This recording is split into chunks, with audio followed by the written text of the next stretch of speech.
Hey. Are we there? I can't see us yet. We are there. We are there, Tim. Welcome in, everyone. There we are. There, I was going to make sure I had the volume off. Hey, welcome everybody. in, everybody. James, Ryan, you are first. Jim, good to see you. Hey, Carol. Hi, Carol. And Dean, the turkey legster. Hey, Dean. The artist, Ryan, my buddy. Yeah, formerly known as Follow the Happy. The turkey legster is following the Happy. That's right, he is. Yeah. So welcome in, guys. You just can't change some things. Yeah. Not at all. They're just meant to be. Not at all. It's good to see everybody tonight. Hang on just a second, guys. Let me silence my phone. Making Carol, all kinds of racket. Carol, your buddy's not down here right now. I'm not sure where he went. So Carol's got she comes to see Teddy more than she comes to see me. Oh, well, you know, Tim, truth be told, all of us come to see Teddy. I suspected that, but you didn't have to say it out loud. Well, just keeping it real, my friend. Well, you know? Yeah. Once he showed up, I found out real quick where I stood. Oh, he's great. Well, I'll tell you, that's the reason I haven't let Turles get on camera yet, because I don't want to have to give up my spot. Adam has a big gray tabby named Turles, so yeah, he's around here somewhere. He's been on stream before, but yeah. Well, so he'll show up probably because he hears me talking. He seems like he always knows to come around. He comes to say. Funny. Now, does Teddy has his own Instagram? Am I right? Oh, he does. Kelly, welcome in. He does now. Tina, welcome. Good to see you guys. Hi, Kelly. Yeah. So what is Teddy's? We'll give Teddy's Instagram account before we give your stuff. Because Teddy obviously is the star of the show, Tim. His is just Teddy Pockets. I guess it's one word now. I have to think about this a minute. On Instagram, guys. Follow Teddy Pockets. Yeah. Hey, welcome in, Chris. Oh, hey, Chris. Good to see you. I have to do the exaggerated way. Daniel. Chris. Welcome in. He's Teddy Pockets, one word. Teddy Pockets, one word. All right. There you go. Somebody. Yeah, I gave him the name Pockets. You guys may have heard me tell that story already, but I haven't heard it. Go ahead and tell it, Tim. Well, when I worked with TVA, we had regional offices kind of thing, and the ones of us that worked in the field traveled around some. So one day, one of my coworkers showed up to pick up some supplies that I had in storage or something, and while he was there, we heard this noise in the back of his pickup truck. This was in October. Yeah. And we dug around in there, and sure enough, we found two little kittens. Aww. And he said, I think we thought we had a mama cat around their office, and they'd seen these cats. And he said, I think she must have been carrying them to the truck. Well, we found two of them. I brought them home because I thought, well, I'll give them away. They were kittens. I figured they'd be easy to get rid of. I gave one of them away that night. Well, the next day he came back to the office. He was still in town, and he said, I think there's another cat back there. So they got to digging around under his toolbox and stuff, and sure enough, we found Teddy. Oh. And it had been like 28 that night, and he was just cold as a cucumber. So they brought him in, and I put him down in my pocket. He was so little that he would fit in my shirt pocket. So I put him in there and let him get warmed up. So I named him Pockets. And then my wife said he thought he looked more like a Teddy. So how sweet. That's precious. Well, there you go. That is sweet. He won't fit in a pocket anymore if you feed him. He's not in any pocket I've got. Maybe Shaquille O'Neal's pocket. He weighs about 20 pounds. So. Oh my. He's big. I mean, he's taller and longer than any cat we've got. We've got two little cats and two kind of chunky cats, and he's chunky, but he's big and tall. He's built different than the other. Yeah. He's something now. Yeah. Well, we're cat people. We love our kitty cats. Well, have you noticed my screen name, Tim? Mm-hmm. Here. I saw that. I just wasn't going to comment on it. Well, a lot of you in chat know Tim, and that he lives in Tennessee, and you also know that I am a native Tennessean. We are both Appalachian and proud of it. That's and GTT, a lot of Tennesseans migrated to Texas. True. Texas is really, so the states have a lot of shared common history. And GTT was that a lot of times if they decided to leave Tennessee and go to Texas, they would hang a sign on the cabin door that said GTT, and that means gone to Texas. So, I hadn't heard that part. That's interesting. Okay, that's what. And so Jeff and I, that phrase has always meant a lot to us since we moved to Texas. Before the boys were born, all of our boys are native Texans, and again, proud of it. I'm sorry, Will. I didn't realize that. You know what? Mom takes a lot of pride in her roots. That's good. Yeah, it's the saying around Texas, if you want to fit in real quick, is I'm not from here, but I got here as quick as I could. That's right. Yeah, just tell them that, and they'll forgive you for being that right there off the bat. But yeah, and of course, after Jeff moved here, we moved here really, really young. Jeff and I moved here not long after we married for a job. And of course, the first thing Texas want to do is tease you for not being a native Texan. Oh yeah. And and so Jeff, they even do that when they come up here. Oh yeah. I guess it's kind of a thing. And so Jeff would remind them of the Alamo. Hey, y'all got some help from us Tennessee boys, us volunteers. So that pretty much put the kibosh on the teasing.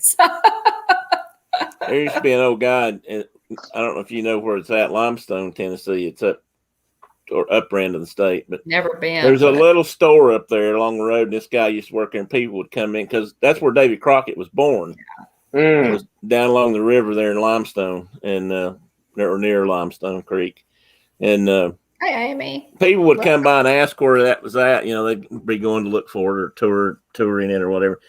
And something would be said about Davy Crockett, and he'd always go into this spiel about he hadn't seen Davy around lately. Last time he heard, he thought he went to Texas or something. But I reckon he hadn't come back, so he didn't think he was over at the house. Right. Yeah, we used to go to a big Davy Crockett festival every year at when was that, around? Well, I don't know I think it was in August. Really? Yeah, they used to have some of the best barbecue chicken or nice smoked chicken or whatever it was they fixed there. But yeah, it's right down along the Nolechucky River. Big Limestone Creek comes into the Nolechucky there, and that's where Davy Crockett's cabin stands today. I'm pretty sure they moved it a little bit to put it there, but supposedly that's all his, or where he was born anyway. Yeah, gosh, I would love to visit there. So maybe that's a field trip, William, for us. Yeah. That would be some. Yeah, if you're ever back this way. Yeah. Oh yeah, we get back a good bit thinking about heading that direction pretty quick. Sam Houston, I saw James Ryan mention Sam Houston too. The Sam Houston schoolhouse is just a few miles from here. Oh, cool. I have a friend of mine that lives over that way, and I go by it every time I go to his house. Neat. So they were all from this part of the country, or not all, but a bunch of them. Lots of shared history between the two states. Absolutely. Yeah, there is. So I'm again, like William said, I'm very proud of my Tennessee roots, and I'm also very proud to be a Texan as well. I think it's, if we had to leave, Jeff and I have always said, if we had to leave Tennessee, Texas was just kind of a God-given opportunity for us because we have loved Texas. Texas has been very good to us, and we love the state. And again, our boys are native Texans, and they have a proud heritage too. So cool. It worked out. Adventures by D. How are you? Good to see y'all. Hey, welcome in, Russ. Oh, Russ. Great to see you. Hey, Russ. I like it. Well, keep listening, Russ. Maybe you'll pick up something. There you go. There you go, Russ. Just keep listening, buddy. Yeah, everybody can't be as cool as we are, though. I don't know. Nah, but they can still aspire to speak like us. That's true. If you practice, Russ. Yeah. If you practice, Russ, you could probably work on it. I know you guys are in. I'm going to say this again, and I know you've already told me this before, but you're in like northwest, east Texas, or I'm in East Texas. East, okay, just East Texas. East Texas. And William. So not the hill country. You're not near the hill country. Not near the hill country. We love the hill country, but and get out there as often as we can. But and William's over towards Dallas. So. Yeah, definitely area. Mm-hmm. So but oh man, yeah.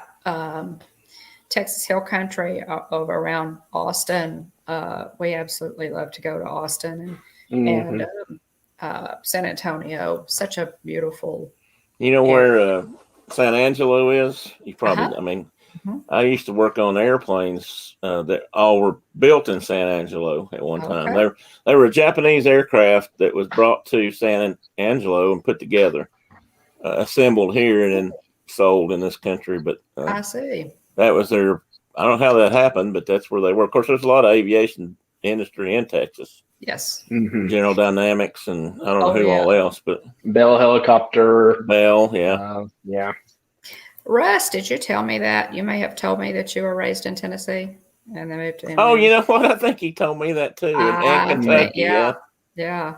That is cool. So you're I'll give you points for that, Russ. That's good. You get that's what I was trying to come up. You get points for that, Russ. You can't be all bad. Absolutely not. We invited you on, Tim, mainly because your accent makes me feel at home. So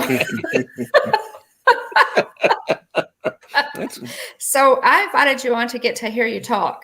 Okay. Let me go ahead, guys, and run through a little of our This Day in Disney history, and then we'll talk to Tim a little bit. We have, gosh, guys, there's just always so much, Disney news, and we'll get into that a little bit later. But man, there's a just seems like we're just bombarded daily with new Disney news. It's really something. Welcome in, Ryan McDowell. Oh, hey, Ryan. Glad you're here. Welcome in, Jonathan Sean. Good to see you. Yeah. Tina, too. Jonathan, hey. 1911, actor Eric Rolfe, who portrayed John in Disney's 1946 Song of the South, and Mr. Sims in Disney's 1950 Davy Crockett, Indian Scout, is born in Minneapolis, Minnesota. We had a lot of people with birthdays today who have Disney ties. He was married to actress Ruth Warwick, who played Sally in Song of the South. And that was. I have seen that. I know a lot of folks probably maybe haven't seen that movie. But. I have seen Song of the South. I actually was really blessed to get to see Song of the South. Years ago, they put Song of the South on in our little local, the Dangerfield Twin Cinema. And they put it. So I've actually seen that on the big screen, believe it or not. And we have it on DVD. So I don't think I got to see it that way, but I've seen it on television a few times. And at one time I did have a copy. Well, that wasn't DVD, it was a VHS tape. VHS, yeah. Right. It is. It's a fantastic. It really is a fantastic movie. It's set in during the Reclamation after the Civil War, and it really is a fantastic movie. It gets a lot of bad press that it doesn't deserve. Welcome in, Disney Master Chief. Great to see you, Sam. Hey, Disney Master Chief. 1933, the first Mickey Mouse watch is sold by Ingersoll Waterbury, a Connecticut clockmaker on the verge of bankruptcy. The sale of the watches will save the company. Wow. Cool? I'd like to have one of those today. I bet it's worth. Oh, man. Well, there's no telling. And that's really special to me because I don't know. I do not remember a time in my life when I did not own a Mickey Mouse watch. I don't. I have owned a Mickey Mouse watch for as long as I can remember. Like I had my sister bought me my first Mickey Mouse watch, and she bought that for me when I was little bitty.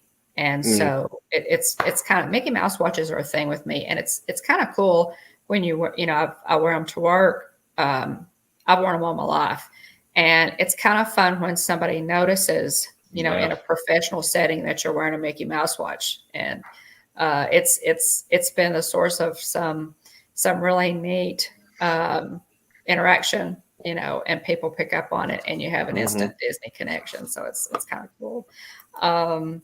Okay, 1935, the Ingersoll Waterbury Company reports that it has produced 2.5 million Mickey Mouse watches during its 2-year association with Disney. So, wow, that didn't take long, did it? That would be. We need to look for one of those, guys. I bet you we could probably find one of those. Reckon? Never know. Be worth a look. Yeah. 1937. Welcome in, Captain Akron 27. Oh, hey, Great to see Captain you. Akron. Good to see you. 1937, actor Morgan Freeman, a new narrator of Disney World's updated Hall of Presidents, is born in Memphis, Tennessee. Wow. So, didn't know that either. I didn't know that. Yeah.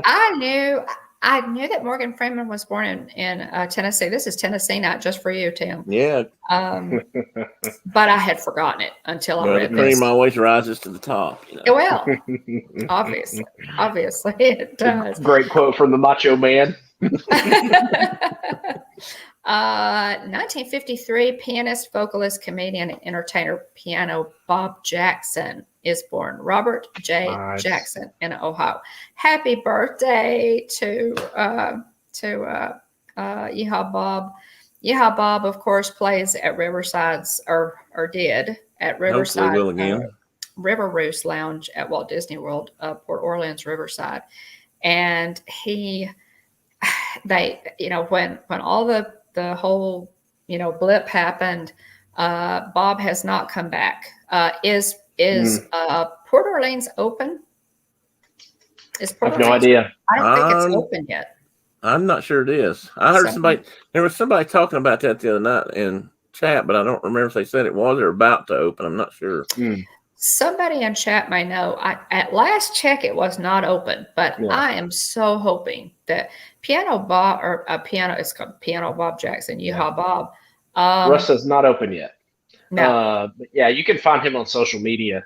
He does live shows and virtual tip jars if you want to tip him. He absolutely does.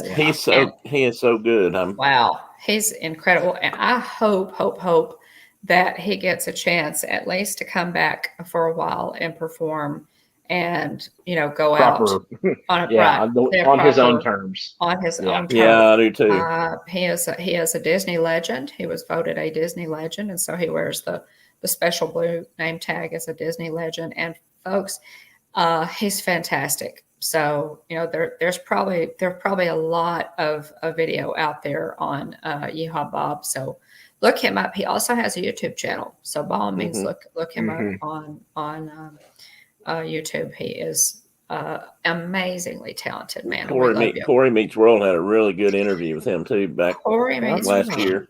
He did have and then RTV1, Resort TV1 has some fantastic live where they were doing live streams and went over to Port Orleans. So check those out. It's worth your time. So happy birthday to Yeehaw Bob. Tina says he's appearing at a Give the Kids the World event. That's good. Nice. Very nice. Is that upcoming or? I'm guessing so. Yeah.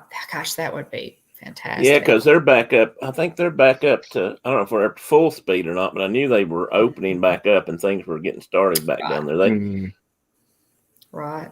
1982, Disney World's monorail line is extended from the TTA to the yet-to-be-open Epcot Center. So that's kind of cool. And 1987, Disney World's If You Had Wings, a Tomorrowland attraction sponsored by Eastern Airlines. Remember Eastern, Tim? I remember the ride, too. I've been on it many times. At one time, the official airline of Walt Disney World, it closed. Yeah, it was. It sure did.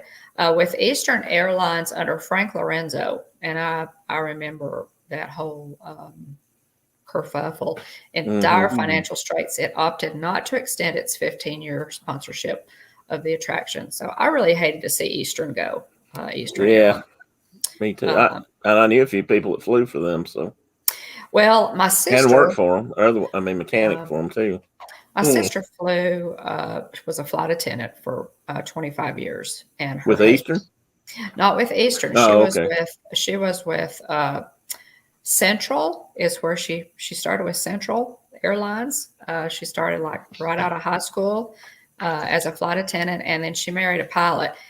She ended up working for Frontier. Is where they both worked for Frontier when she retired. But so I love planes, and I absolutely love to fly. William can tell you I just dearly love to fly, and so I kind of, I guess, paid more attention to that kind of thing maybe than some people would because of Joy.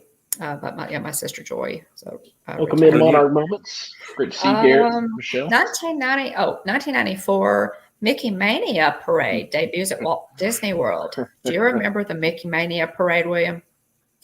I do. It was so great. That was my first trip. I'm pretty sure. It was. Yeah.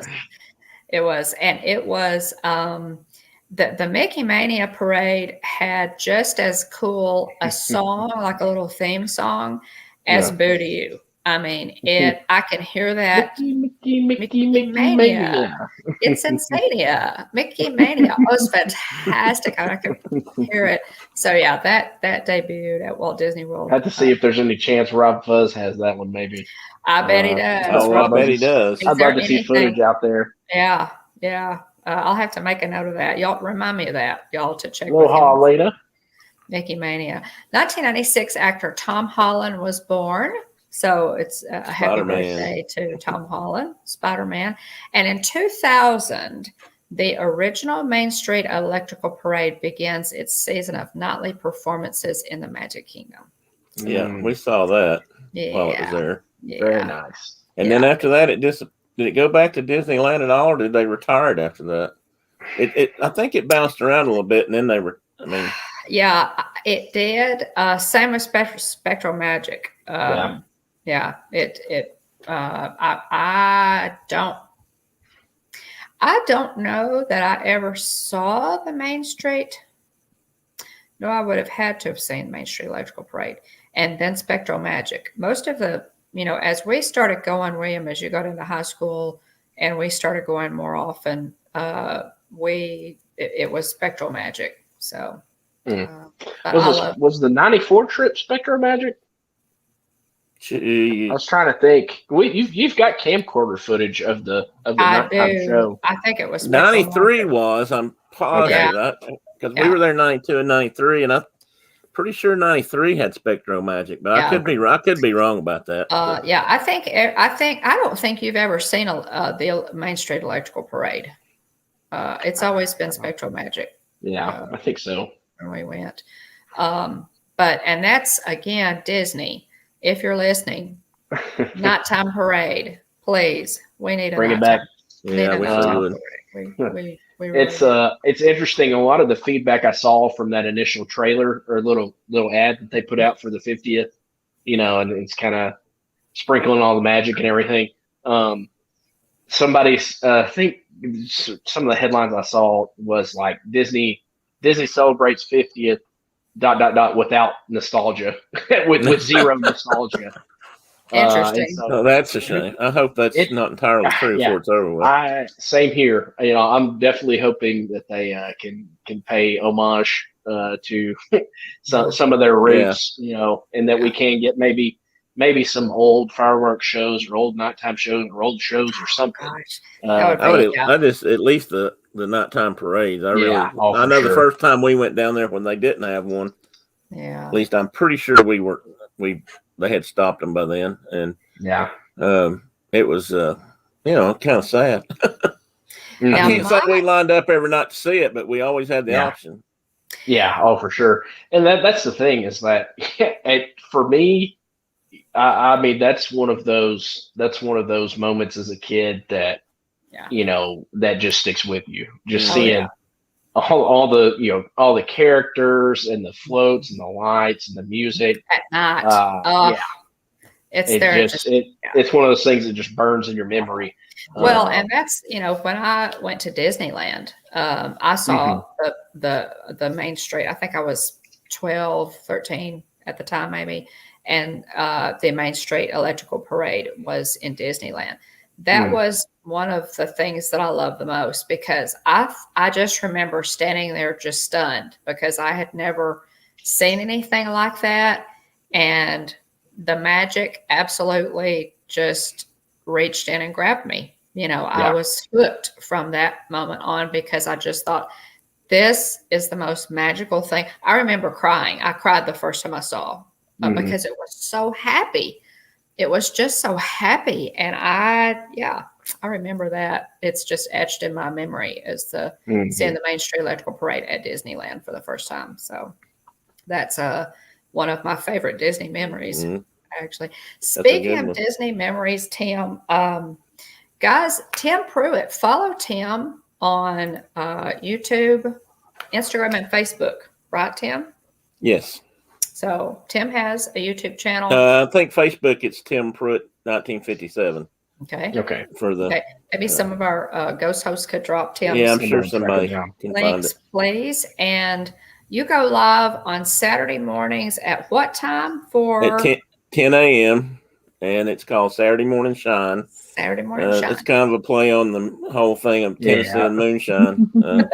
I actually that's what it was. Yeah, my mind mentally, even though I don't drink, my mind mentally inserts the word in front of shine every single time I see your thumbnail. Well, that kind of came about a couple of different ways, I guess. But Bill Garrow, I'm pronouncing his name wrong. The guy that has the music now, the radio station, the Walt Disney. I can't think the name of it. My mind's words are tough tonight. But anyway, if you know who I'm talking about, I did a radio show with him or for him when he was doing his Armed Forces radio program overseas. He started out that way and then moved into the Disney world, or the Walt Disney music. And so he and I had talked about moonshine a lot over the years, and I made jokes about it on the radio show I did for him, and stories, about how it came out of mason jars, and it did for the most part. Where I grew up, that's where it came from, and stuff like that. And before it was over with, he actually made the logo that I'm using right now for the thumbnail, I guess. Saturday when I was waiting for you to crank up, Tim, I was admiring that logo. He did. Bill did that. I have to give him credit for that. It's cool. It's and really so cute. It just kind of, the Saturday Morning Shine thing just kind of stuck, and I think it works out. And that's kind of where this flag comes from behind me. This flag is a representation from the what was known as the Whiskey Rebellion in the 1700s. Not too long after we became a country, they put a tax on whiskey, and some of the small time whiskey makers didn't like that much, so they rebelled. So that's where this flag comes from, and I put that just for moonshiners, just kind of an homage to that. But and I kind of thought it was kind of a neat flag. You don't see them very often. Yeah, our mountain, the mountain. I grew up on the Cumberland Plateau, and our mountain, of course, my grandfather ran shine. I mean, a lot of that's just what you did, to make extra money. I think Jeff's dad ran shine. So yes, I've seen a lot of mason jars sitting around with clear liquid. Well, the famous movie Thunder Road was actually filmed just a few miles from my house where I live today. Back before Knoxville was as big and spread out as it is today. That's where I'm at now. What used to be what's called Kingston Pike around here. Used to be was more rural, and they actually filmed a lot of the Thunder Road stuff there. And years back, in fact, the scene where I don't know if anybody remembers that movie, but the last scene of that, he crashes and dies in a car wreck. The guy that's running the moonshine, Robert Mitchum, and that was actually just over here on Kingston Pike. So Yeah. Okay. I didn't actually know that when I moved here, and I read up on it and learned that later. I thought it was filmed somewhere else, but Yeah. Neat. But you know, that It's was not too uncommon in this part of the world. Oh Yeah. no, it absolutely was not. Said Bill And Garrow's with had, Magic of the Mouse radio, by the Yes, way. that's We right. got a little bit of help there from the chat. Yeah. Jonathan Chong and Dean, thank you. Yeah. Yeah, thanks, guys. I couldn't think. Danny Hay from Danny Griswold Family Vacay and his welcome bunch in. are in Jackson Hole and putting up some really neat. Check their channel out, guys. Putting up some good streams and vlogs from there. So, by all means, check them out. Yes, Tennessee has a very colorful history, and one that I mean, that's another thing in common that Texas and Tennessee have is extremely rich, colorful histories. And so, yeah, I'm just proud of both of my home states. I really am, and I think it's cool. But yeah, Tim, I appreciate you being here, and we will hopefully be able to see you at some point. I hope so. Visit with you. We'd love I to look do forward that. to that. There's a lot of people I've made acquaintances with online. James Ryan, for example, he and I have a standing date when I get back on my feet, so to speak, from my spinal problem.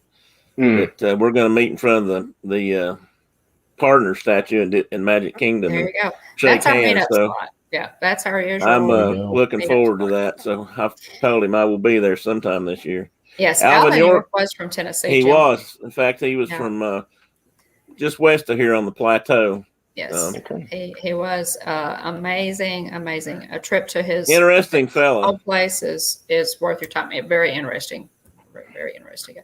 And he's very much a Tennessee hero. I've got some photographs on my Instagram page of pumpkins, super large, giant pumpkins. And the place they do that's called Allard, Tennessee, and it's just a few miles from where Alvin York's schoolhouse and things that he had, they're named after him, are over there. They're pretty proud of Alvin York over in that part of the country. They are. We are, as Tennesseans, we're all proud of Alvin York. His story is quite. I just saw that movie on TV the other night. It's pretty incredible. So if you're not familiar with Alvin York and his history, by all means, check that out too. But Dean, I'll take you up on that. We get down there, I'll meet you in front of the turkey leg stand. Well, Tim, tell us a little bit about Tim.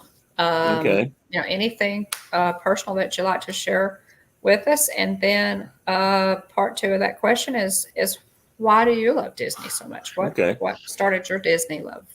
Well, I'm a native Tennessean. I've been here most of my life. I did live in Florida for a while. Nice. I actually got my aircraft training in Florida. Strange thing, we figured out one night talking to Monarch Moments.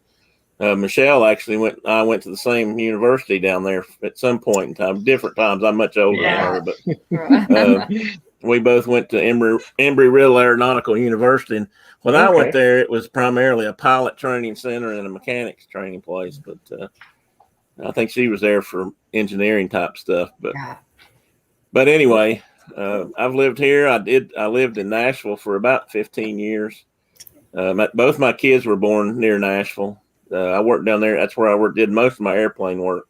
I started up here working on small planes and old planes, actually antique planes, and then worked into getting a license and doing the stuff you need to be certified to work on airplanes. And ended up in Nashville, worked on some interesting stuff down there. Met a lot of interesting people in Nashville. A lot of country music people go in and out of there, and other people. You on any given day, you might see Hank Williams Jr. or Rod Stewart on the ramp. You just never knew. But I did that in '93. I was actually at Disney, and I've got a phone call that I'd been laid off, so I ended up going back to. Went back to college and went back to college and got a degree and went to work in the biology field. I was a wildlife and fisheries. Awesome. Well, mostly wildlife specialist. That's what I went to college for. I got a master's degree when I was 40 something. And Nice. Good for you. I'm Tim. 63 now, so I went back to college when I was 35. Now that's a big change, I'm gonna tell you. Mm-hmm. Yeah. Especially when all your No doubt. classmates are 18, Right. maybe 19.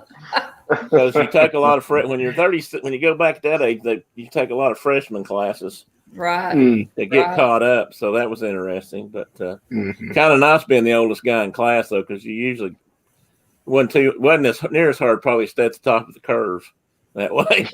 True. I figured that out. That's a good. That's a good point.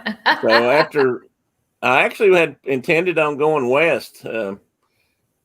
I had a friend that still does work in Wyoming, and he and I had talked about that for years. And I'd wanted to go west. Probably if I hadn't, two things. One, if I had, it's kind of like we were talking earlier about contract. If I'd been single, I probably would have done it. You can get, there's a lot of part-time jobs and temporary jobs out west in that field that you can pick up on and really see some great things. I probably could have considered that. But my girls were also starting. One was in high school, one was starting high school when I got out. So I stayed around here, and as it turned out, I ended up getting a job with the Tennessee Valley Authority, which worked out well. I probably couldn't have got a much better paying job in that field anyway. That's one of those fields you don't really go into because you know you're going to get rich at it. You go into it because you like the work and Right. And have.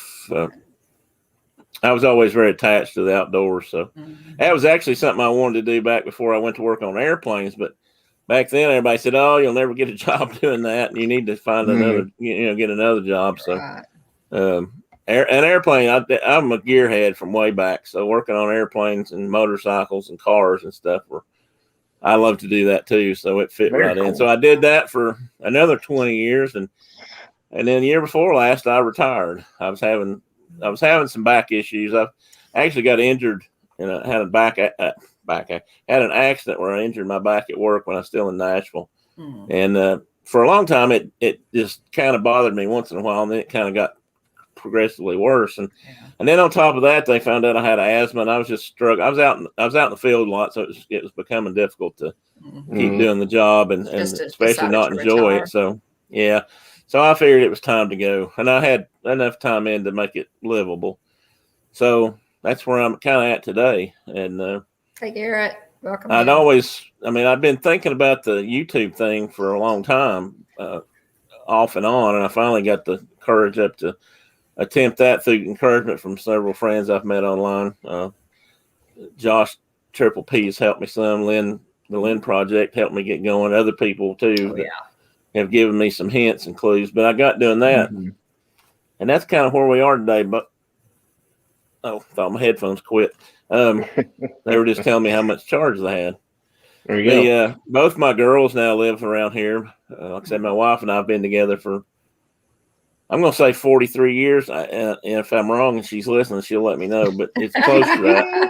It's 43 or 44. It's right in there somewhere. Congratulations. Yes, congratulations. We wonderful. Especially to Mrs. Tennessee Bear. Well, if she doesn't hear that, I'll make sure she gets that. There you go. Both my girls still live here nearby.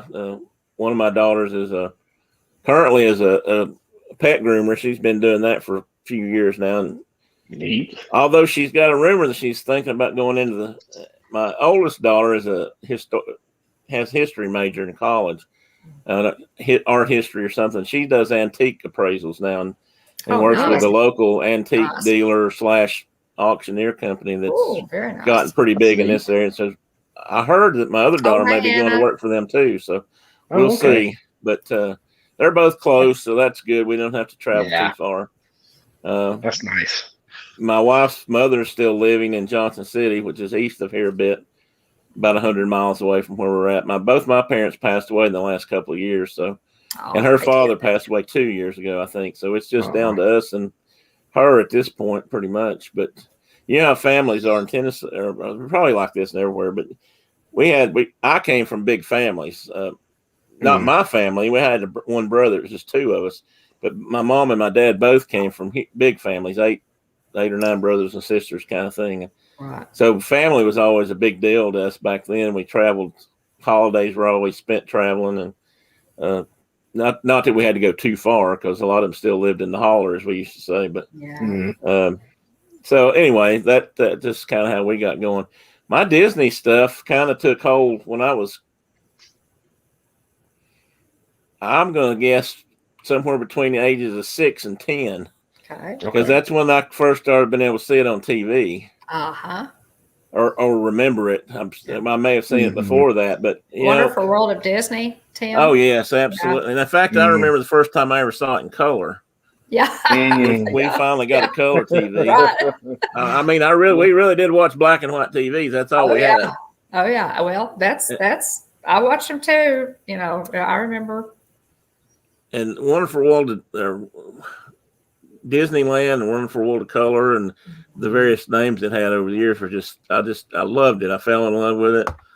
I wanted to go there. I wanted to see. Of course, it was Disneyland then. I just hung on everything they did. I knew I wanted to go there someday and see all that stuff. I did too. And eventually, I got to do that. First time I went, actually, I believe these dates might be a little crisscross because it's been a while, but I think the first time I actually saw Disney World, I flew over it. Again, I was flying. A friend of mine got me into aviation, and we were flying a small plane, and we flew down that way and flew over Disney World. And somewhere around here, I still got some black and white photographs that I took above flying over as they were still. I believe they were still building Space Mountain at that time. A lot of people may not know this. Some of you may. There used to be a small landing strip there at the Magic Kingdom. Really? Yeah, it was where Walt and Company would land when they actually had a plane. Private planes. And if you've ever been around long enough to go the backstage tour at the studios, what do they call that? Backlot tour or whatever. Their airplane used to be sitting back there. It had Mickey Mouse. It had a Mickey Mouse on the tail, and it was a Gulfstream built aircraft called the G1. It was a turboprop airplane, not the jets that the G Gulfstreams are today. But yeah, that's what they flew around in. That's what he first flew to Florida, my understanding, when he was down there looking for land. They would use it to fly around looking for properties from above, scaling things out, I guess. And they had a small strip there. Mike says the landing strip is still there, Tim. Yeah, but I don't know if anybody sees it. It's kind of off behind the trees now. I can show it to you when we go by there because I know where it's at. And I know we couldn't land there. It was private and you were not allowed to land there. If you did, they'd haul your plane off in the back of a truck or something. Right. My understanding anyway. We never tried it. Right. Okay. Tina would be a little less magical. Okay. Yeah, that would be a little less magical. That is really cool, Tim. I wonder, do any of the current day tours, and Mike, you probably know the answer to this, actually is the plane still there, and do any of the backstage tours allow you to see that still? That would be worth the price of admission for me. Now, see what interests me, guys. It runs along the right-hand side of World Drive as you're going to the toll plaza. Okay. Yeah, at the end of the Magic Kingdom. Yeah, that's exactly where it is. Okay. That's where the strip is. The airplane, I don't know. I was thinking at one time it was on display somewhere else and you could see it, but I don't know if it still is or not. See, I don't remember the plane. And hey, Stacy, welcome in. I'm thinking I would remember the plane because I would. It was mostly, if I recall, I saw it one time on the ramp somewhere, and I saw it down there a couple of times. I'd actually seen it when it was in use someplace once. I remember. And it seems like it was mostly a white plane with a blue stripe on it. I could be wrong about that part, but it had a Mickey Mouse on it. And in fact, I think the tail number was something MM. Now, the number might have been significant too for a year or something, but I don't remember that. That's true. Well, that is cool. I'll have to look that up. I'm sure there are pictures of it. Oh, surely there are. I know I've seen pictures of it years ago. And that was a pretty uptown airplane when it first came out at that time. That's before corporate jets got to be quite as popular now. That's the thing. But the engines were Rolls-Royce engines out of England, and the airframe was made by Gulfstream. Captain maybe Georgia. It's Walt Disney's personal airplane, now covered and fenced and backstage at Disney's Animal Kingdom. Yeah, I was gonna say I did a quick Google search on it. That's what I came up with too, as of November of last year. Is it shown or is it just back there covered up? It's an aerial photo. It's kind of hard to tell on Okay. the one that's in the. Well, that's too bad. Somewhere I've got pictures of it, I'm sure, but I'd have to find them. Back then we shot slides. I didn't have a digital camera back in those days. Let's see. Retired from service, the Gulfstream made its final landing on World Drive at Walt Disney World in 1992 and was put on display at the studio backlot tour at Disney's Hollywood Studios. Oh, wow. Then I saw it the second year it was there. First time we saw the backlot. No, they weren't open yet, were they? Yeah, they were in the 90s. They were, yeah. Studios was up. I was thinking 80s. Yeah, I saw it probably in 93 in the backlot tour, so it hadn't been there too long then. Okay. Yeah. Cool. Very cool. So anyway, my first visit. There you go. Oh, there it is. Oh, I got most of the striper on it. It's blue. Yeah. Good. Let me move it. Can you see what the number is, Will? I can't from here. I can't make it out. Yeah. Okay. Let's see. Yeah. The number Stacy has a question. N is a Nancy 234 is the number. Nate. Adventures by Day says I remember seeing it. Yeah. I don't know, Stacy. I suspect that lake was created. I'll go there. How about that? But now that's just my thought. It could have been shaped like Mickey. Well, that's Nate. That is Nate. So I got to go there. My first visit was probably in 1970. Opened in 71. I'm going to guess I flew over either 72 or spring of 73 and went there that same year. So my very first visit to Walt Disney World was in 72 or 73. I guess it was 73. I'm old, so that kind of runs together now, but it was in that time frame. First time I'd ever been to Florida, we were helping a guy move from the guy that taught me to fly or was teaching me to fly. Lived down there in the winter. He worked a job, taught school, and in the summers back then, that was the tourist season. He would come home, then go back in the fall and teach school. And I went down there 2 or 3 times to help him move back to Tennessee and for the summers. And that's when we went to Disney World for the first time and went back several times while I lived down there and took my wife once. Her parents brought her to Florida to visit one time. And we actually let us go to Disney World by ourselves, which if you knew her parents, that was pretty miraculous in itself. They probably knew they weren't going to be able to live with her if they didn't. But so then I'd go with friends from time to time, and then I had a gap, and then we started taking our kids when they got a little bit older. And after that, we went pretty regularly every year, at least once, if not 3 or 4 times, and until some things sort of changed, and we just weren't able to go for it. So I haven't been in a little while, and I'm ready to go back and start again. I had a long stretch there, been there a lot, and seeing a lot of cool stuff happen, and now so much has changed just in the last few years. I may not know the place. Yeah. But I have a lot of good memories.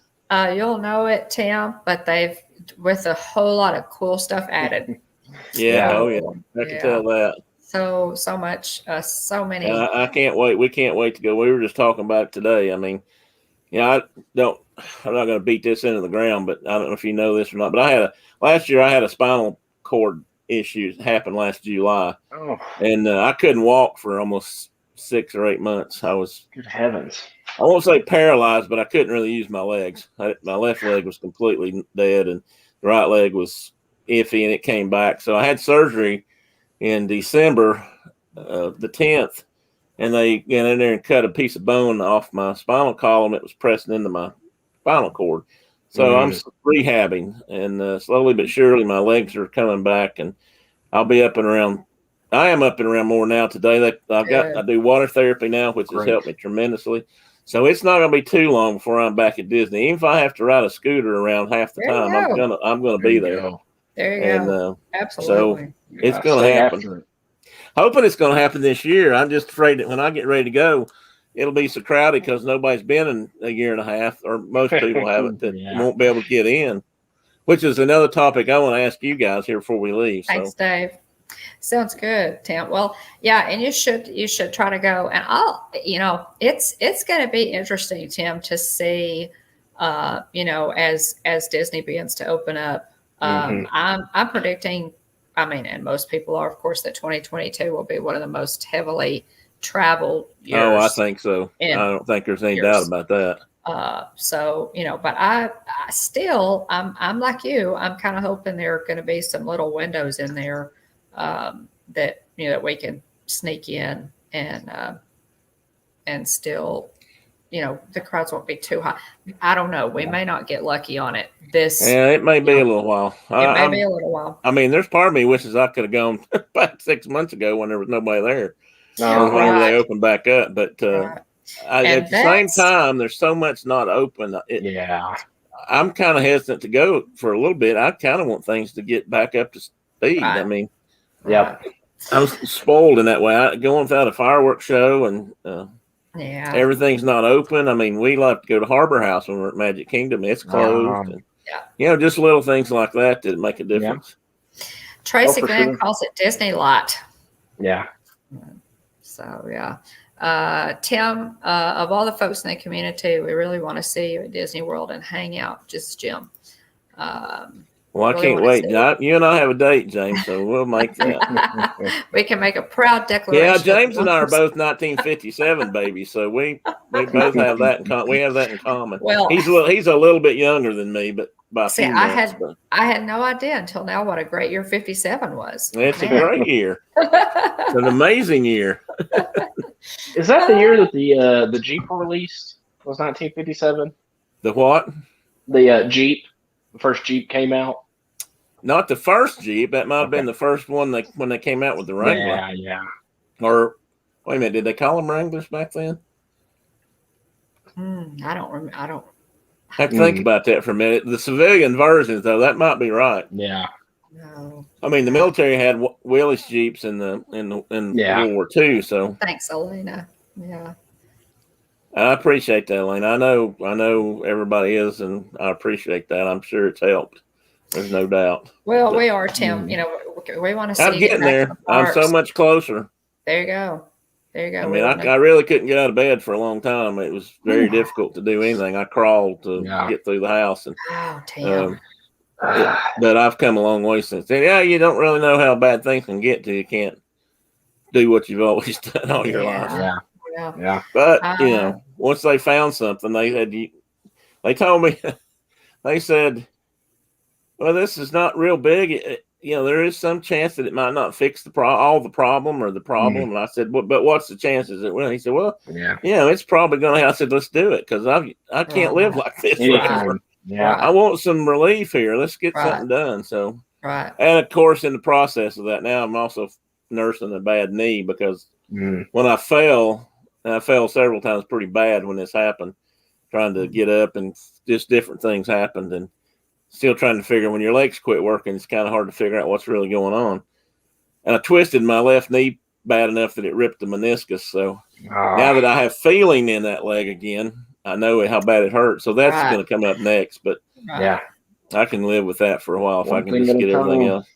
Well, keep trucking, Tim. The thing about it is just keep swimming because golly, they have improved, knee replacements, hip replacements, back surgeries. They have made such strides in all of those. Well, Brenda has two replacement knees and she loves them. I mean, she had her knees, she had arthritis in hers and had to have both hers done before I retired, and it turned out that she says that's the best thing she ever did. So and I'm not really worried about that. When they say it's time, I'm gonna say do it if it's still hurting because I'm too old to keep hurting the rest of my life. I'm kind of over it. Well, and you want to be able to, like you said, if you go, rent the scooter, man. I've told William. I don't have a problem with that. I've told William, when I can't walk with you through these parks anymore, I'll scoot through them. It'll be your job to help push. That's right. He has some orders from me. He has, don't you, William? I do. William has. He knows what to do. Yeah, for sure. Good deal. So, Tim, what are you looking forward to most upon your grand return to the parks? I think what I'm looking forward to more than anything is just finding me a place to sit down and watch people. That used to be one of my favorite things to do anyway. What is your favorite spot, or do you have a favorite spot in each park? I do, kind of. I always like the area right over by Liberty Square. and the bridge in that area. And we used to go there and sit. My wife and I both have done this. Sit down and just kind of watch what's going on.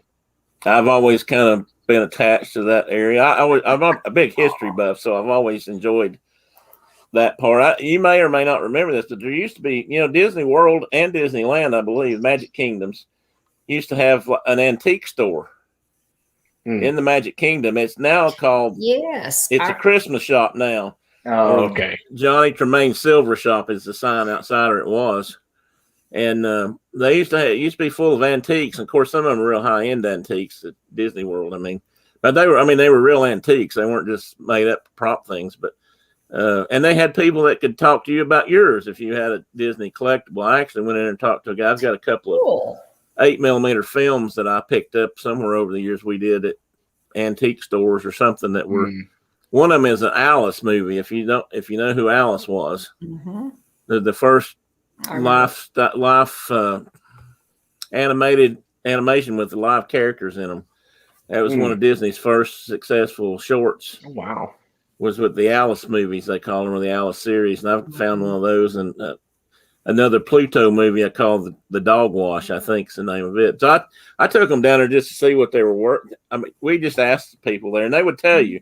So they would kind of evaluate stuff you had, but they had some really cool stuff in that store. But it went out eventually, and became, like I said, I think it's the Christmas. Half of it, at least, is a Christmas shop now. And the other part might be a pen shop. But I always enjoyed that. It was just fun. Yeah. One of the things my wife's been giving me quarters for years is the shooting gallery, just again because it's there, and I just like to do it. So. Yeah. That was always kind of we had been down, like I said, I've been down several times, and when we went down in 1993, it was kind of, at that time, it was sort of our big not end all, but the biggest vacation we'd ever had. We were going to stay down for almost 2 weeks and Contemporary. Their kids are old enough, to really enjoy things. And Flipper, welcome. So we just had a list of things we had never done that we were going to do that week. Drive the little boats out in the little speed boats. They call them something different now, but I was going to do that because I'd seen those when the first time I ever went. I saw them speeding by under the monorails. We went over to the Magic Kingdom, and I always said I'm going to come back and ride those one day. So we got to do that once, and nice. And the shooting gallery is something I had never done for years. And then after that trip, she said, so now I always go over and do it. At least spend a couple of quarters over there just for the heck of it. Yeah. And just stuff like that. But outside of that, one of my favorite places to go and stay is probably Wilderness Lodge. Oh man, it's not as convenient transportation wise, maybe. Yeah. Although that part doesn't give me a lot of heartburn anyway. But I just love that place. We went there the first. We actually stayed in the campground one year near Christmas. I think it was 95, and that was the year they'd opened. They either opened it that year or late 94, and it was new. Yeah. And we were going to leave. It was time for us to leave, and it was rainy and nasty. And we decided to pull our tent up. We were in a tent, and we called over there, and lo and behold, they had a reservation back then. It's not as hard to get. So we pulled up stakes and went and stayed in the Wilderness Lodge for a couple of extra nights just before we went home, and fell in love with it at that point. It was, back then they actually kind of called that a moderate hotel. Okay. It's far from that now, but they considered it a moderate back then. Wow, that is Wilderness Lodge is unbelievable. Flipper, just quickly. Flipper. Okay, I know this is late in the conversation, but I've been looking on Google Earth and found the runway at Magic Kingdom. Okay. It sings when you wish upon a star upon landing. Oh my goodness. That's awesome. I didn't know about that. Oh my gosh, thanks for that, Flipper. We appreciate that. Golly. I am not, are any of us surprised that it? I didn't realize runways could be musical. They are at Disney. Well, it is Disney. That's right. They are at Disney. I mean, everything, everything is magical at Disney, right? But yeah. So Wilderness Lodge would you say Wilderness Lodge is your favorite resort, Tim, or what's your favorite? It's so hard to say, but it definitely is one of my favorite hotels. I mean, we really like it there. I mean, I'd probably stay there about every time, but I have the Contemporary actually has a really spot in my heart because it was the first hotel. Yeah. Walt was still around when they designed it, and it was true. that and the Polynesian. Yeah. And the Polynesian was probably the first hotel I ever stepped in because that first time we ever went, they actually were on the ground. We went, we got off the monorail there and went in, and the guy I was with, he's one of my best friends in high school. His sister had sort of taken us over there, and it was her husband we were moving, and so we all went with her kids and her sister's kids, and so she had told us she really liked the Polynesian, so we went in there and looked around. So I fell in love with that. Oh yeah. But then the Contemporary was just kind of like I always want to stay there because it was just special. And back then, the monorail goes through it for crying out loud. Yeah, I mean, the monorail runs through the hotel. Where else can you do that? I mean, how cool is it? Holly, and that's one of those things, Tim. That's one of those wide-eyed moments that I remember. The first time I went was, oh my gosh, the monorail is about to run through the middle of this hotel. It's just, it is. So we still always stop and look every time it goes by, or we see it anyway. So, and the kids, when we get on property, the kids would start calling out the things they saw first. So whoever saw the first monorail would, call that out, and just things like that. But the monorail is pretty special anyway, and. Yeah. But we got to, we've stayed at those places now. We stayed at the Polynesian a couple of times, and we stayed at Contemporary. It used to not be as expensive to stay there either. Right. We stayed mostly in the wings when there was two wings of the hotel, and we stayed in the towers, not the new tower, but the old tower. At least one Christmas, I think we were there. We used to go down for Christmas. We used to go down either between Thanksgiving and Christmas. And then we went down 3 years for Christmas. We're actually there, which I would not recommend to anybody that's never been there. If they want to go have fun at the parks, that's not the time to do it. But if you've been there before, if you want to just enjoy the atmosphere and what's going on, it's a great time to go. I could not agree more. I mean, we learned that pretty quick, so it wasn't as big a deal for us. I can remember standing in lines for bathrooms especially the women's bathrooms were always very long. When you've got 3 women in your life, these things. So have y'all ever been annual pass holders? Yes, we were. We used to be. Gotcha. We're not anymore. We haven't had them in several years now since we weren't able to go so much. Right. But, gotcha. We used to because it was worth it for a couple of reasons. I mean, we live about 10 hours away, but that's not that bad if you've already got passes. That's true. At least that's how I justified it. Yeah, and, absolutely. So that allowed us to go 2 or 3 times a year at least because all we had to pick up was a hotel room. And back then, you got discounts, I think, on some of that annual passes. But we also used to belong to I think they called it the Mickey Mouse. I don't know, it wasn't the Mickey Mouse Club, but there was a group you could belong to that got a discount. Okay. A lot of employers, there used to be a program that employers could get involved in somehow you could get a discount if you went to Disney World and you worked for somebody that had this plan. So we did that some, and that usually knocks some percentages off. Right. It's a lot more expensive now to go. Let's be honest, but that allowed us to do a lot of things like that. And then we stayed in campground a few times when we weren't flush enough to do the other, but we also just enjoy the campgrounds. I actually like the campground about as much as I do the hotels. And that's the other thing. I hear this a lot, and this is not demeaning for anybody, but I know a lot of people want to get everywhere. They don't like the transportation because it takes too long, but we just didn't care. Once we were there, and we weren't going anywhere. So if we rode a bus, we rode a bus. We rode a boat, we rode a boat. Right. We hopped on the monorail, and it just wasn't a big deal. I mean, you had to plan ahead, and it does take time. Sure. But if we drove down there, which most of the time we did, I parked the car and I wasn't getting back in it till it's time to go home. I mean, I just didn't. Disney was going to take me around. Right. And, Well, of course, if we flew down, it only took a couple of hours, so that was kind of nice. But and you just you have to kind of build in. Okay, if you're gonna take the bus over to Magic Kingdom, you just have to kind of build in not only the time it takes to get there once you get on the bus, but waiting for the bus. You just kind of have to think in advance. That's probably worse. I mean, it may be worse now because it's back again, when we first started going back as a family, there were off times, there were off seasons, and there's not much of that anymore. I mean, it seems like it's pretty much busy all the time. There used to be times when you could go down and it was just wide open. I mean, January, parts of February, you went down November, October. August used to be a discounted season. I don't know if it is now or not. Actually, if you went between Thanksgiving and Christmas, you were okay. It was the week before Christmas through New Year's. It was really bad back then. We used to talk to the cast members. I always like to do that too, and they'd tell you, it's a good thing you're here this week, not next week. Or, right. If you'd been here last week, it was really busy and that kind of stuff. But I don't know if that plays into it much anymore. I think you just have to go with the flow.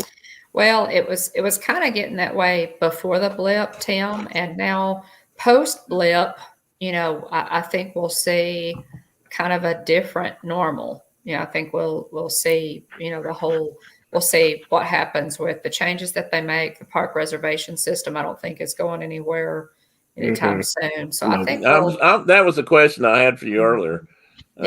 Somebody was talking about that. Dave and Brandy earlier were talking about going. That was the question I had. Was, do you think that's going to stick around when they open things up? Right. How long is that system? Bob Chapek has said that it will stick around for the foreseeable future. So, Anna, do you have to? Yeah. Have a good night, Anna. Isabella, thanks for being here. Thanks so much for being here. It's always good to see you, Anna. But yeah, I think Disney World likes to know who's in the parks. I think it'll be around even once they get back to to full capacity. I think it's going to hang around. But it will change though, because it will get higher capacities. At least that's what I'm thinking. That's true. It'll be maybe a little easier to get in. I don't know. Yeah. Chapek has said into 2022, and I know that they like knowing how many people are going to be in the parks and kind of understanding the crowd levels and to be able to track the crowds a little bit more. Dean said reservations will be staying around. Capacity should be increasing with time. And hey, Sebastian the Crab, good to see you. Sebastian the Crab. Thanks for being here. Disney wants to increase that capacity too, guys. They want to, start. I'm sure they do. Get some of that revenue back. So, excuse me. I think we're going to be. I hope very soon they'll be able to increase park capacity. I think in the next few months leading up to the 50th, we're going to see a lot of things happen as far as opening back up. I think Harmonious is going to be cranked up for the 50th. I don't know what other. I just feel like, guys, that Disney has some surprises planned for the 50th for us. I'm so hoping that they do. I hope so. I think they probably will. I mean, if things had stayed like they were last year, maybe not so much, but I think that's going to change rapidly. Yeah. Now that things have opened up. Yeah. Disney wants to open back up as much as we want them to. I'll be surprised if they don't open up. I won't say quickly, but I think by the end of, I'll have to wonder, but if not by the end of the year, they won't be going pretty much full bore again. Cause I mean, unless something drastic happens and, we'll get a new big influx of a variant that's attacking everybody else. I think they're going to. I mean, Florida's already kind of on that path anyway. Right. If they can, but now I don't know. Disney has kind of held the line on some of that, and I mean, they're going. I don't necessarily blame them for that, honestly. They're going at their own pace. I think basically, the governor of Florida has said, businesses and individuals need to make their own choices as to, do you want to, require masks? Do you want to wear a mask? Do you want to not wear a mask? And so he's left it up to, to individual businesses. Disney, of course, has not released the mask requirement they still require a mask when you're in line queues or, indoors. Did I say that Universal and SeaWorld both opened it up and you don't have to wear a mask at all? I think that's what I've heard now. So I know I've heard. I don't know about SeaWorld, but I heard that Universal had. people that are down there that we know that are going and stuff said Universal had gotten pretty lax about it anyway. So right. So as far as I know, California still has. I don't know if they've changed anything yet. So okay. Mask wise, I mean. Stacy says Sunday night Hollywood Studios was testing fireworks. Josh posted pics on Twitter. Hey. Oh, cool. I heard somebody was. Is that fantastic news? That is such fantastic news. I'm so excited about that. Cannot wait. I heard somebody mention that they had tested some stuff at Epcot too, but I don't know how much. They are definitely testing the big taco barges and the Stargate in the middle of the they're testing. I hope it's good, because if it's not, they're going to catch a lot of hell over that being ugly. They are, Tim, because people. Honestly, now they say that those barges are supposed to be waterfalls during the day, and so I haven't heard that. Okay, yeah. That they're supposed to, so they won't be as much of an eyesore, but they do definitely block your view across World Showcase Lagoon. They do. So we'll see how all that goes. I'm hoping that Harmonious is such an amazing, spectacular show that nobody cares anymore about the barges. That's what I'm hoping too. And it may be that nobody will care anyway, because it's been so long since we had a show. True. At this point, I mean, whoever imagined that we wouldn't have fireworks every night at any of those parks for that matter. Or that Epcot especially. That's true. Yep. Yeah. I mean, we always stayed for the fireworks at Epcot and wandered out. I guess we better start wrapping it up. It's getting a little bit later, and probably need to go ahead and start wrapping it up a little bit. Tell us what's coming up on your channel. Do you have anything coming up on your channel? Nothing. I have a show Saturday. I don't have anything particular. My show's kind of, and I talk about Disney, but I'm not just Disney. We talk about a lot of things on the show. Airplanes for one. Wildlife, I have that background, so we answer a lot of questions. We talk about that a lot. Neat. Pretty much whatever comes up. It is. It's kind of open, and but I would like to do some more Disney stuff, and I thought about doing a late night show, maybe for people on the West Coast or that live in the Western time zones, just to see if that picks up anything. But that's not a given, and so I just have Saturdays, and I'm not sure yet what I'm going to be doing Saturday, and if anything in particular. I keep trying to structure a little bit more, but right now I'm just enjoying talking to people, and God knows I can talk. So it's fun. I know my husband, has enjoyed talking with you a little bit via the chat, and he was going to pop in tonight, and he has been putting in some pretty long hours lately, so he wasn't able to. I understand that. Come in, but yeah, Jeff enjoys your show. Well, good. I'm glad.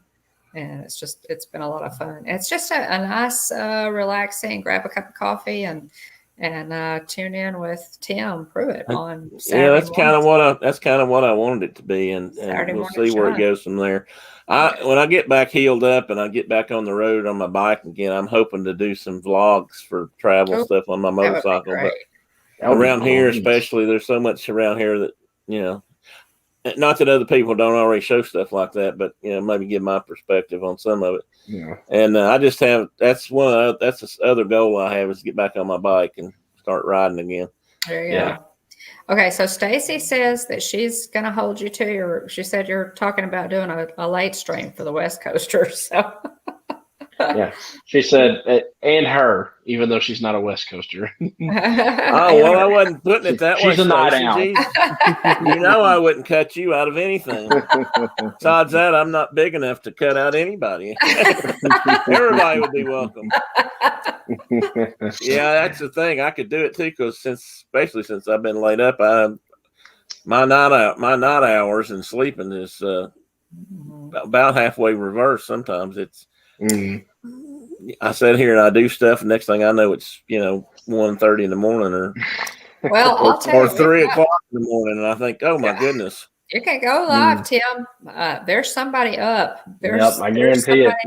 In our community who's always up. I've seen Garrett just pop on. Oh, I have too. That's kind of what gave me the idea. Somebody had mentioned that. Yeah, I've seen Shep do it. I think just pop on and say, "Hey, that's true. Is anybody out there? I've anybody else with insomnia or just night owls, and it's a lot of fun. I've popped onto some of those too. So, yeah. So who knows? That may happen, but that's not for sure yet. So subscribe to Tim and find Pruitt out and ring the bell so you'll get notified when he decides to pop up with those late night streams for sure. Yeah, I've still got to figure out something. I'm not even sure my notices go out. I put them out there, but I don't know how that. I'm getting notices, Tim. Are you? Okay, good. I'm getting them. Yeah. Me too. Yeah. What'd Stacy say? Because I see somebody. She sleeps like a West Coaster. Okay. Yeah, she does. Yeah, not poor Elena. She lives in Hawaii. I'm not going to say poor anything. No, but, yeah. Elena, she's always tell. I can testify. Elena's got it pretty good. She's always telling people good night when we're all getting up in the morning. So. That's true. Yeah. But anyway. Well, let's go ahead. I'm going to go ahead right quick, guys, and read just a little bit of Disney news. William, you may have seen more than, I just got a little snippet here. Yeah. Speaking of, now this might be, this kind of made a little bell go off in my head. That Disney is doing a Year of Wishes sweepstakes to win a sailing on the Disney Wish. Disney Cruise Lines can now enter to win a sailing on the brand new Disney Wish before its maiden voyage on June the 9th of next year. So now Year of Wishes. Sign up for that. That kind of Year of Wishes. Is that a hint that we're going to have a Year of Wishes not just on the cruise line but maybe in the parks, like the Year of a Million Dreams? Could be. That's the little bell that it rung with in my brain. William, remember the Year of a Million Dreams that we loved so much, where they would just sprinkle extra pixie dust all around, fast passes, just extra things that they did. It was called the Year of a Million Dreams. So maybe they're going to. I think so. I think that's when that was. I've got to say those ears here somewhere, but they were doing that. I know they were. So maybe they're going to bring something like that, back for the 50th. Wouldn't that be fantastic? Universal Studios Hollywood is joining its sister park in Orlando with hiring over 2,000 new team members for summer. So that is good news. Opportunities include full-time, part-time, seasonal, and professional career positions. And I just, that caught my eye because that means Florida's opening up. We're getting things back to normal. It's wonderful to see Orlando pulling that many people, to see Universal pulling that many people back in, and people are going to have some jobs there. That's a lot of jobs. So we're really excited about that for Florida. And the big one, guys, Avengers Campus will open in Disneyland on the 6th. So sweet. We are really, really close. We're inside a week of that opening. It will utilize a virtual queue. The main entrance to Avengers Campus will be past Carthay Circle and across from Golden Vine Winery. Here, guests will enter the land next to the Worldwide Engineering Brigade. When it reaches capacity, there will be a standby queue to the right of the entrance for anyone just wishing to enjoy the land. So and that stands to reason that they're doing a virtual queue for Avengers Campus to get in, much like they did with Galaxy's Edge when it opened. And so that makes sense. I so wish we were able to be there for Avengers Campus. We really look forward to. I don't know if Garrett's still in here. If you guys, I don't know if he is or not. So I'll say something. They said great interview tonight. Our partner. Check out our partner channel, Monarch Moments, for great Disneyland streams, guys. They're West Coasters, and they will be taking us in to see Avengers Campus as soon as possible. So you guys subscribe to Monarch Moments, and we'll just wait on them to be able Now, to. have they set the date for that, the opening, or is it still? I can't. Oh, remember. Avengers Campus or Yes, Avengers yes. Campus. Yes. Okay, I thought they had, but I couldn't remember when it was. It's the 6th, Tim. Yeah, we're of real June. close. Of June. Yep. Mm-hmm. Oh wow, that is close. Yeah. I didn't realize it was that close. Oh yeah. Keep an eye out. That will be a big time. Live streams. Oh yeah. Mm-hmm. Keep an eye out for videos and live streams. That'd be a good time to be there though, because it's going to be limited capacity. That's true. Yeah. Dang. That's true. Yeah. Yeah, you're welcome, Garrett. Absolutely. And of course, that's just the big one is Avengers Campus opening, and also I've already seen some of the merch. Looks really cool.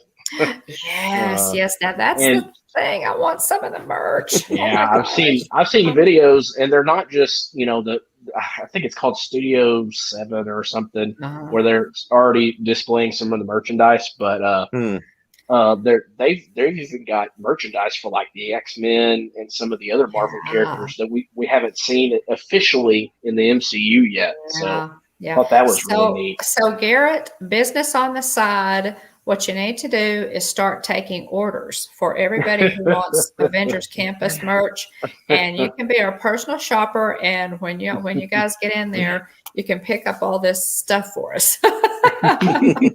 See, I've got you can earn Disney bucks, Garrett. I've got it all figured out for you. If you need a business plan, just instant message me. We'll work on it. But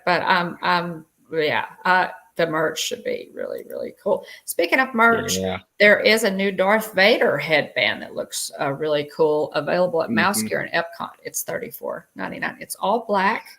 It has the Imperial logo on each ear and a black bow. It's a very headband. Well, I was just noticing what your hat. I just now was figuring out what Will's hat has on it. Oh yeah. That's a Mandalorian. Signet. Yeah. I can't remember. I can't remember what mud. When the Mudhorn. Yeah, Mudhorn. Yeah. Yes, sir. That's cool. Jonathan, I saw that pin too. Yeah, it's got Mando on the bill too. Yeah. Oh, that's cool. Is so cool. That's a cool hat. William has some cool hats. I can't remember what language this is, but it says bounty hunter. I think it's in some sort of. It's not Arabesh like you. Yeah, it's not the same thing you see like in Batu and stuff. Yeah, so it's not the Arabesh, but Mandalorian. It could very well be Mandalorian. Yeah, it could be. Yeah. I think somebody has to sit and figure all that language out. I know. Yeah, we've seen enough Arabesh, William, that I kind of recognize Arabesh. Yeah. That's definitely not. Those are different characters than Arabesh that we see in Galaxy's Edge. Okay, channel news, guys. I dropped a ride POV for Slinky Dog Dash. It was Kylie's first ride from our recent trip. I'll have to go look at that then. Yeah, so that was a lot of fun. I've dropped several rides that we went on and things that she rode for the first time. The videos and vlogs and whatnot you did when you guys were down there were really good. She was a lot of fun. I'm quite sure. Oh, thank you. Thanks. She's another little star in the making there, I think. Oh, she's our biggest fan and she really enjoys the channel. That's good. You can see she seemed to be having a good time. She was having a good time. No doubt about that. I also dropped a short and it is Kylie, and we had the warm cinnamon roll at Gaston's Tavern. Wow. That thing, guys, is delicious. I mean, if you haven't had that warm cinnamon roll at Gaston's, go get it. There's a short on the channel if you want to look at it. It's like this big. I saw a picture of it somewhere. It's ooey gooey. Order extra icy to cut the sweetness. It's fantastic. And William, you want to tell him about the short that you William just dropped the short. So I put out a short on Saturday, and we were at the Serengeti Grill at the Dallas Zoo, and that was the closest I've ever been to like real life lions before in my life. They were like right on the other side of the glass. They were in the shade, and they were just on the other side of the glass, all sleeping. All sleeping. It's really cool. It was really, really cool. And we've gotten a good many views on that short too. So That's yeah, cool. It's. I didn't even think my daughter got married at the Knoxville Zoo last year. Oh, how fun! So, and we had elephants in the background. They got married in front of the elephant exhibit. How fun! And they had their reception in another house where the tigers are based. So we had tiger. They did this for the wedding. They had a tiger out that evening, and had it walked up to the window and hung out. It's kind of like, they have it set up at Disney. So they can walk up to the window. It was really cool. It was really cool. I really liked that. That is now, wow. That's a really special wedding. Well, they wanted originally. She wanted to have a Disney wedding, and that was pretty much out of the question. But it turned out. Well, actually, it wasn't. It's been 2 years, I guess, now, because it was before the pandemic started. But, but it was a lot of fun. We got to have red pandas out in the that's something Knoxville Zoo. I have a short of a red panda at the Memphis Zoo, actually. Oh, do you? Yeah, we were at the Memphis Zoo with Kylie and Hadley, and I didn't mean to interrupt. Sorry. Oh, no worries. No, you're good. Also, we will join Adventures by D on June the 24th. Mark your calendars for that at 7 p.m. Central, 8 p.m. Eastern. And we're going to be talking about the Book of Boba Fett with Dave and Chris, and some Star Wars back and forth and conversation, which is one of my Wine and Will's favorite topics, as y'all know. So June 24th, Adventures by D will be on their channel. Tim, did you have anything else that you wanted to let us know? I guess we ought to start kind of wrapping this thing up here. No, I appreciate you inviting me on. I feel honored just to be invited on to you guys to be on. I found that I just like talking to people and I've had the gift of gab for quite some time. I'm probably born with that. It's not be a Tennessee thing. You're a YouTuber, Tim.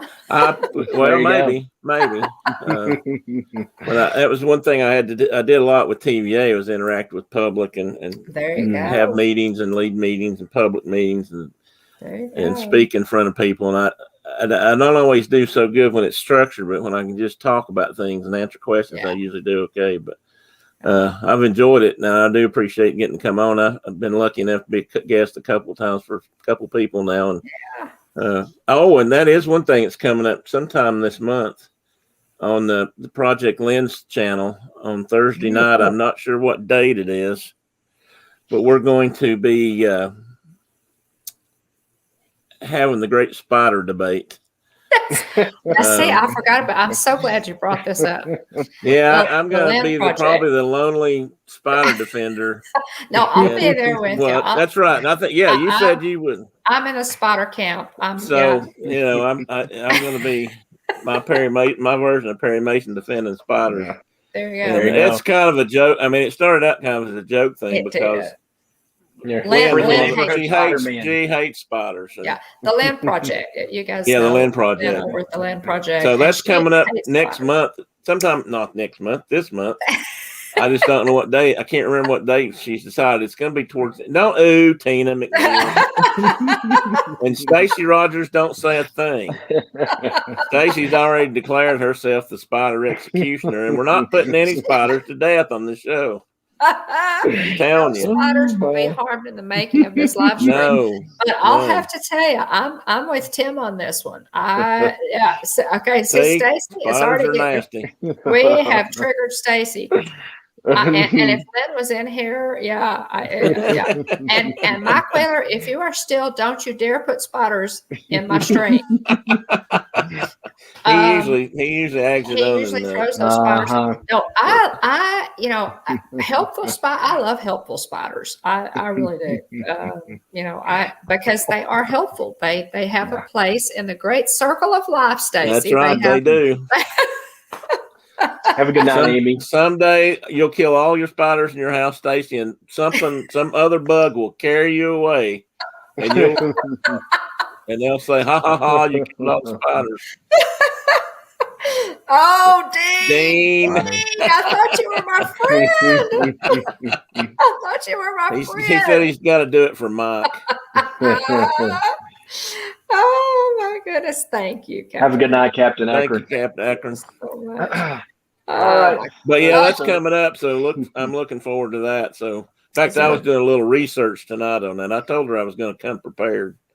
Well, you do. You have to work up your case, and if you need a paralegal, you just holler at me, Tim. I'll help you. I'll help you with the research. I may take you up on that. Oh, that would absolutely, yeah. But I've just never been arachnophobic. I'm just not. I'm just not arachnophobic. Now I don't want them in the house. If they're in the house, I'm the gal that will take the envelope and scrape him up into the into the bowl or whatever and put him outside. Take him out. But I don't want them in the house. But just spiders. Unless it's like we talked about, Tim. Unless it's a brown recluse. The old fiddleback that we call them. At home on the mountain. A fiddleback or like a black widow or something. I don't mind spiders. Yeah, do you guys have recluses in Texas? I don't remember. I don't know. We do. We do. And you have more scorpions down there than we do. Oh yeah. We do have some here, but they're rare. You hardly ever see one. Yeah. So. But I found a lot of them out west, so I know they're out there. New Mexico and parts of Texas. They are. In fact, I had a couple of tarantulas from probably West Texas that I had at one time. Wow. Well, and I'm saying I might not should say that out loud. I probably took them out of the wild. Statute of limitations is surely up on that by now. Well, I have, we our house in the country where William grew up, I saw three tarantulas while we were out there. One of them was crossing the road, and I mean. Big suckers. I mean, and I of course, I just let them go, but because I knew they were helpful. But yeah, there are some tarantulas in East Texas. And they've got big fangs, but they're really not biters. Right. They really don't. I mean, you'd have to really mash one or something to make it bite. Because I used to let ours walk, and the girls weren't afraid of them either. But my girls were raised around me, so. Okay, Dave, the whole bats thing is another stream. We'll talk about bats on a later stream. I'm pro bat too, Dave, just so you know. Okay, Stacy, what's your stance on the bats? Are we are we keeping you up? She said. No. Yeah, we gotta shut it down, guys. I'm sorry. If I keep my mouth shut, you could be gone. Well, Tim, we really appreciate you. Hey, Jane and Travels. Jane, it's good. Yeah, it's good to see you. Thanks for popping in, John or Nancy. I guess this is John. There they are. We appreciate you popping in. Okay, so Tina likes bats. Okay. Oh, good, Tina. At least we have a thumbs up in the bats column. William, now we're not talking about ball bats now. William, you want to close us out here with just a few other announcements. Check out thewhyplace.com. It's like a TV guide for family-friendly content. Also, check out Dean's YouTube channel, Dreamers Empire. Special thanks to Dean for maintaining thewhyplace.com. We really appreciate that. Also, if you're a YouTube creator and you want to grow your channel, check out TubeBuddy. You can use it. Gives helpful suggestions for keywords and titles, tags, and also it helps keep track of channelytics that help you grow your channel as well. Basic version is free, but if you want to upgrade to the paid version, check it out. Just give it a shot. We started off with the free version.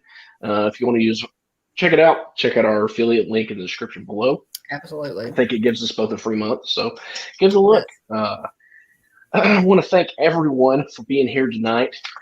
Special thanks to our guest, our honored guest, Tim Pruitt. I want to thank Aunt Susan and Aunt Joy and Kylie and other family members too for supporting the channel.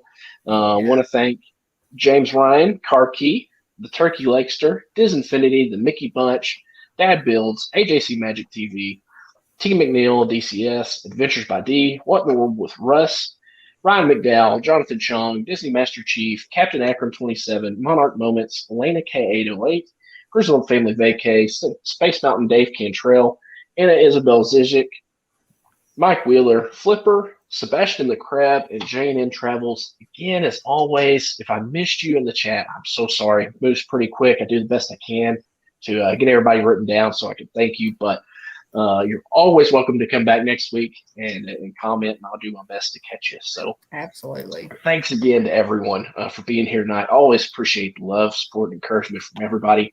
Special thanks to our Ghost Host moderators. Love and appreciate all of you. Thanks for keeping our chat family friendly so we can talk and joke and enjoy ourselves here on screen. Also, thank you to those watching in ghost mode, those that watch without commenting, and hashtag Team Replay. Let us know if you watch on the replay. But I think that's about all I've got. Remember, if you can dream it, you can do it. We go live every Tuesday night at 9 o'clock p.m. Central, 10 o'clock p.m. Eastern. Be sure to join us live and hang out with us in the chat. Let us know you're here or watch on the replay. Like, subscribe, and ring the bell if you enjoyed tonight's content. And if you ring the bell, you'll get notifications when we go live. So check us out on social media. We're on Facebook, Twitter, Instagram, and YouTube. Or you can email us at thehitchhikingbones.com or at thehitchhikingbones@gmail.com. Hey, Francisco, I'll write you down too. Thanks for being here. And I think that's about all I've got. We appreciate you being here, guys. Again, thanks to our mods. And Tim, you got to come back sometime where we can. Anytime. We could go for hours. We could do a marathon thing here on. Yeah, I'm sure we could. Because I can talk. I can. Well, I can too. That's the problem. That's usually the problem I run into is being here too long if I let myself. I wanted to let you know we are. I am. Jeff and I are really enjoying, and I know a lot of people in the chat are enjoying Saturday Morning Shine. And so again, y'all. Well, good. I'm glad. Saturday Morning Shine. Tim goes live on Saturday mornings. What time, Tim? Central? Eastern, 10 o'clock, 9 o'clock Central. 9 o'clock Central. There you have it. Yeah, I was going to say next time we have you on, I feel like I need to update my name down here to one of the country bears. Well, I wondered if anybody'd pick up on that. You could be Liver Lips Bone.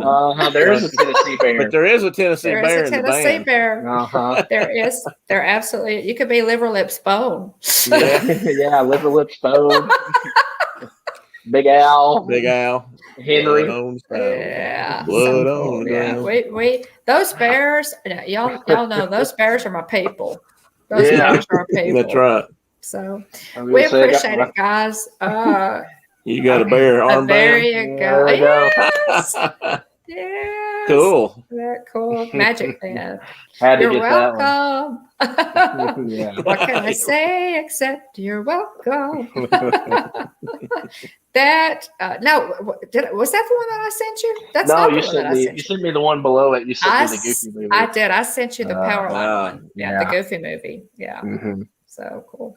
I wanted to thank everybody for showing up too, and I know you'd show up for them, but if you showed up for me, that's hardcore. So I appreciate it. Thanks, Tim. We appreciate it. We'll have you back, and we'll just continue to thank chat. You very much. We appreciate it, and appreciate your wife for sharing you with us for a little while. She's glad to get rid of me. I'm out of her hair. When I'm doing something else, I'm out of her hair, so she's happy. Well, thanks for being here. And all right, thank you. We'll have to come back. Thanks, everybody in the stream. Bye, everybody. See you later. Yeah. Remember, there's always room for one more. So hurry back. I can't get the thumb going the right direction. Just there you go, Tim. There you go. Good night, guys. Good night. Have a great week, everybody. Thanks for being here. Bye-bye.